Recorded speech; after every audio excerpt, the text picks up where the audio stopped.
Welcome to all of you in this video. Today we will discuss about tense.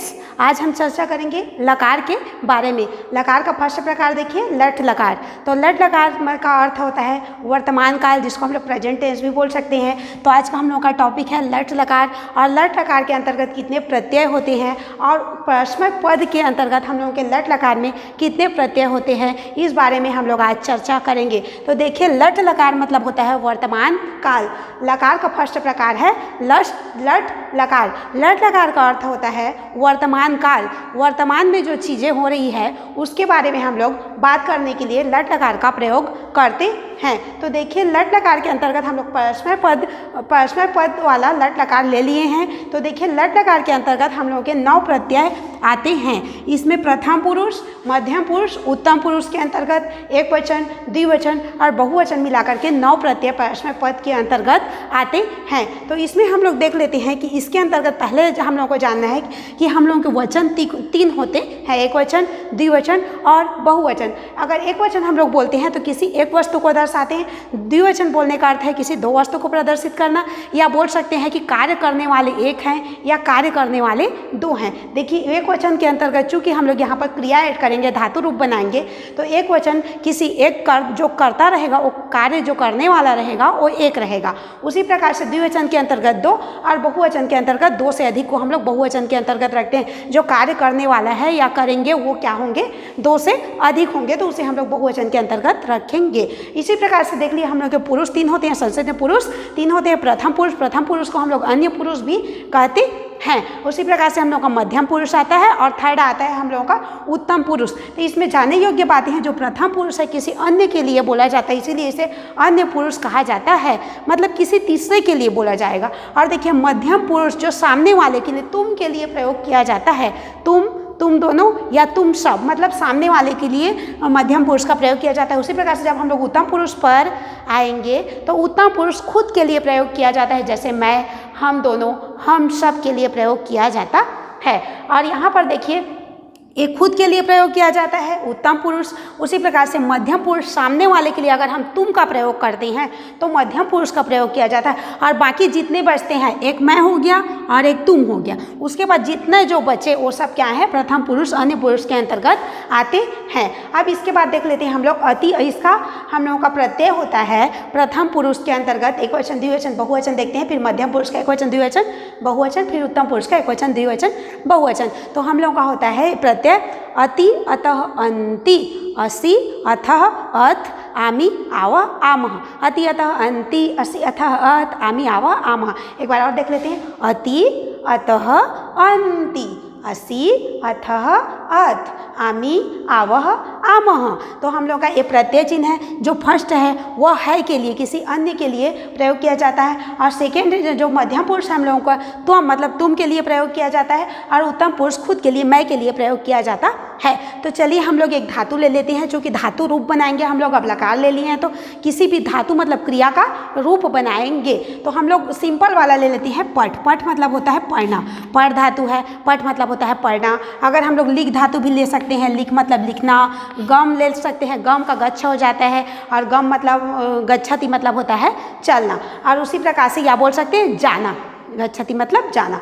और उसी प्रकार से मिल ले लेते हैं, तो मिल मतलब होता है मिलना। तो हम लोग सबसे सिंपल वाला पट को पहले ले लेते हैं। तो पट में हम लोग अति प्रत्यय अतः, अंति ऐड करेंगे, असि, अथः, अथ, आमि, आवह, आमः। तो देखिए अति पहले हम लोग प्रथम पुरुष का देख लेते हैं, एक वचन, द्विवचन, बहुवचन, फिर आगे बढ़ते जाएंगे। तो देखिए पट धातु ले लिए हैं हम लोगों का। तो पट में देखिए प्रत्यय डालते जाते हैं, पट प्लस अति, तो हम लोगों का हो जाएगा पठति। पठ प्लस अति, चूँकि ठा क्या है, हाफ है हम लोगों के पास, और उसमें अ जुड़ेगा तो ये क्या हो जाएगा, पूरा हो जाएगा। उसी प्रकार से देखिए पट का पठति, पठतः, पठन्ति, पठति, पठतः, पठन्ति, पठति, पठतः, पठन्ति। देखिए अतः आ गया और अंति आ गया। उसी प्रकार से आगे बढ़ जाते हैं हम लोग मध्यम पुरुष की ओर।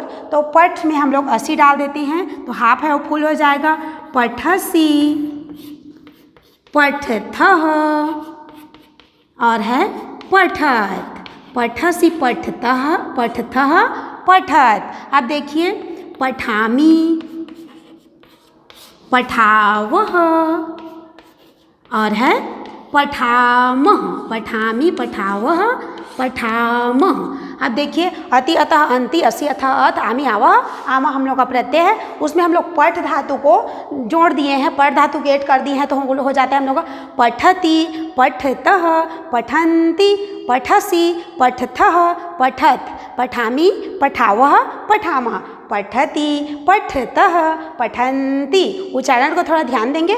पठति, पठतः, पठन्ति, पठसि, पठथः, पठत, पठामि, पठावः, पठामः। अब देख लेते हैं इसका अर्थ कि इसका अर्थ आखिर होता क्या है। तो पठति, जो कोई ये पठति है, ये हम लोगों का प्रथम पुरुष अन्य पुरुष के लिए प्रयोग किया जाता है। प्रथम पुरुष किसी अन्य व्यक्ति के लिए, जैसे एक बालक पढ़ता है, वह पढ़ते हैं, वे दो बालक पढ़ते हैं, या फिर बोल सकते हो दो बालक पढ़ते हैं और तीन बालक पढ़ते हैं, या वे सब पढ़ते हैं। तो देखिए अन्य के लिए प्रयोग किया जाता है, तो यहाँ पर हो जाता है हम लोग का है के लिए प्रदर्शित किया जाता है। पढ़ने वाले की संख्या यहाँ पर 1 है, यहाँ पर 2 है, यहाँ पर 3 है। तो आप देख लेते हैं प्रथम जो होता है वह पठति, मतलब एक पढ़ता है या एक बालक पढ़ता है बोल सकते हैं। एक पढ़ने वाला कितना है? 1 है। पठतः, तो यहाँ पर पढ़ने वालों की संख्या 2 है, और पठन्ति बोलते हैं तो पढ़ने वालों की संख्या क्या है? 2 से अधिक है। 3 भी हो सकता है और उससे भी ज़्यादा हो सकता है। तो इसमें हम लोग इसको जानने के लिए पहले हम लोग एक शब्द ले लेते हैं। तो जैसे ले लेते हैं हम लोग सह, तौ, ते, एक वचन, द्विवचन, बहुवचन। अब सह का प्रयोग एक वचन है तो एक वचन क्रिया के लिए करेंगे।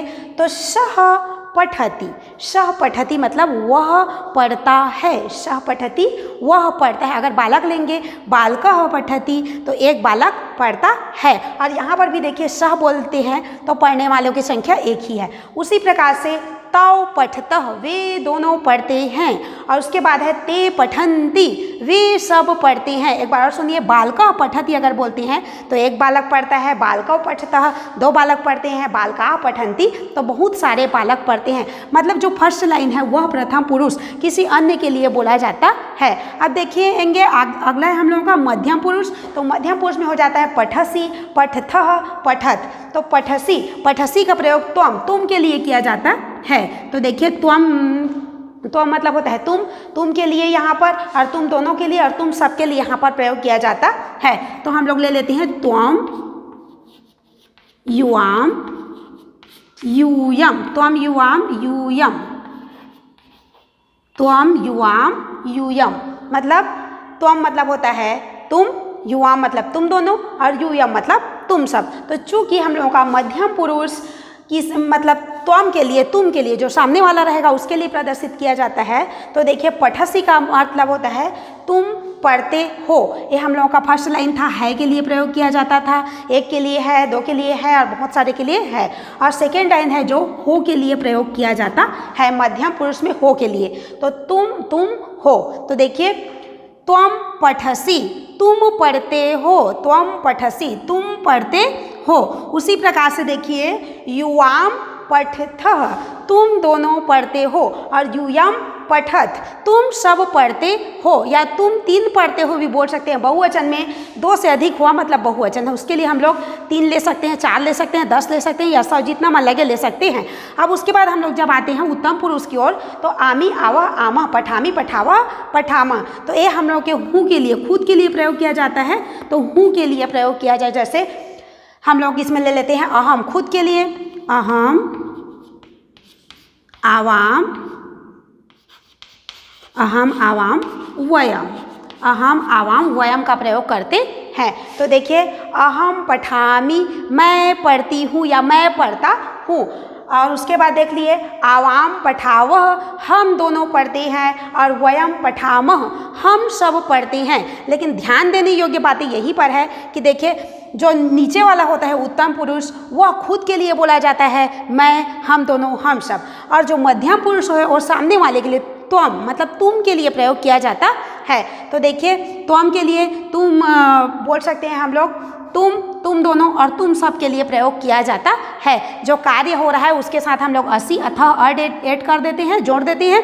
और जो कार्य करने, जैसे देखिए पठसि, पठथा, पठत। तो देखो तुम पढ़ते हो, तुम दोनों पढ़ते हो, और तुम सब पढ़ते हो, तो यहाँ पर हो के लिए प्रयोग किया जाता है। और उसी प्रकार जब हम लोग प्रथम पुरुष पर आते हैं तो किसी तीसरे के लिए, एक तो मैं हो गया और एक तुम हो गया, उसके बाद जितने बचे वो सब प्रथम पुरुष के अंतर्गत आते हैं। यहाँ पर हम लोग सह तौते यूज कर सकते हैं, वह वे दोनों वे सब, या लड़की है तो सा ते ताह वह वे दोनों वे सब के लिए प्रयोग कर सकते हैं। उसी प्रकार से बालकः बालिका और बालिका है, एक बालक के लिए, दो बालक के लिए और बहुत सारे बालक के लिए हम लोग प्रयोग कर सकते हैं। मतलब किसी अन्य, एक मैं हो गया और एक तुम हो गया, बाकी जो बचे वो सब प्रथम पुरुष के अंतर्गत आते हैं। अब यहाँ पर देख लेते हैं, अहम पठामी, मैं पढ़ता या पढ़ती हूँ, और उसके बाद आवाम पठाव, हम दोनों पढ़ते हैं, और वयम पठामा, हम सब पढ़ते हैं। तो इस प्रकार से हम लोग अगर पठती का लिए हैं तो पठती पढ़ता, पठंती, पठसी पठता, पठत, पठामी, पठावा, पठामह। तो हम लोगों का अब इसके बाद हम लोग देख लेते हैं, अगर हम लोग लिख भी ले सकते हैं, कुछ भी हम लोग परस्मय पद के धातु यहाँ पर ऐड कर सकते हैं। लेकिन याद रखना है कि ये परस्मय पद के अंतर्गत हम लोग लट लकार पढ़ रहे हैं तो परस्मय पद के ही धातु इसमें आएंगे। या फिर तो हम लोग उभय पद वाला लिख सकते हैं जो परस्मय पद में भी यूज होता है और आत्मनेपद पद में भी प्रयोग करते हैं। तो देखिए लिख ले लेते हैं तो हो जाएगा हम लोगों का लिखती, लिखतः, लिखन्ति, लिखसी, लिखथः, लिखत, लिखामी, लिखावह, लिखामः, लिखति, लिखतः, लिखन्ति, लिखसि, लिखथः, लिखत, लिखामी, लिखावह, लिखामः। तो इस प्रकार से लिखती बोलते हैं तो वह लिखता है या एक बालक लिखता है, लिखती एक लिखता है, जो भी है लिखने वाला क्या है, एक है, वो भी अन्य पुरुष का है, कोई तीसरा है। जैसे एक बालक लिखता है और दो बालक लिखते हैं और बहुत सारे बालक लिखते हैं, तुम लिखते हो, तुम दोनों लिखते हो और तुम सब लिखते हो। उसी प्रकार से मैं लिखती हूँ या फिर मैं लिखती हूँ, हम दोनों लिखते हैं और हम सब लिखते हैं। उसी प्रकार से अब हम लोगों का लट लकार मतलब वर्तमान काल यहाँ से पूर्ण होता है। Thank you.